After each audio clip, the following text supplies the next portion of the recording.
Magandang gabi, Philippine Air Force. Narito ang magiging lagay ng panahon ngayong araw ng Huwebes, 03 July 2025. Sa kasalukuyan, meron pa rin po tayong binabantayang low pressure area na nasa loob ng ating Philippine Area of Responsibility. At kaninang alas 3 ng hapon, ito ay nasa coastal water ng Sabtang, Batanes. At ang nasabing low pressure area ay meron namang mababang tsansa na maging ganap na isang bagyo sa loob ng 24 oras, pero hindi pa rin maaalis ang posibilidad na maging ganap na isang bagyo sa mga susunod na araw. At southwest monsoon naman o yung hanging habagat ang patuloy na nakakaapekto sa Central Luzon, Southern Luzon, gayon na rin sa Visayas at Mindanao. At para naman sa magiging lagay ng panahon para bukas, dahil pa rin sa low pressure area, asahan natin ang northern portion ng Luzon ay makakaranas ng maulap na kalangitan na may mga kalat-kalat na pag-ulan, pagkulog at pagkidlat.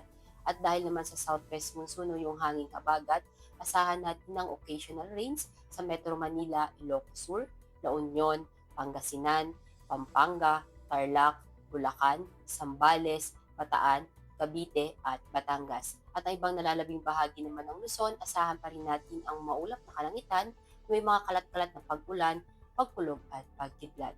At dahil pa rin sa southwest monsoon, asahan natin sa western Visayas ang maulap na kalangitan, may mga kalat-kalat na pag-ulan, pagkulog at pagkidlat.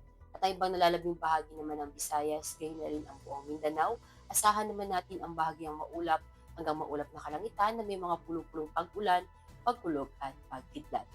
At para naman sa magiging lagay ng panahon sa mga susunod na araw sa Metro Manila, Cavite, Angeles, Lipa, at Philippine Rice, asahan natin sa Sabado hanggang Lunes ang maulap na kalangitan, may mga kalat-kalat na pag-ulan, pagkulog at pagkidlat.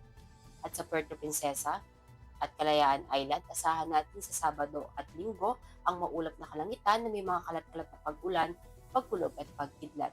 At pagsapit ng Lunes, asahan natin ang bahagyang maulap hanggang maulap na kalangitan na may mga pulupulong pag-ulan, pagkulog at pagkidlat.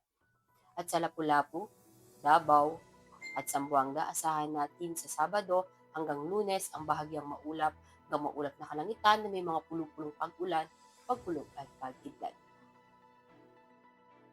Ang araw ay lulubog ng 18:30 at sisikat bukas ng 05:30. Para sa ating noon illumination, meron tayong 57% increasing. At para manatiling updated sa lagay at taya ng panahon, ipollow lamang ang Air Force Weather Center sa aming mga social media account.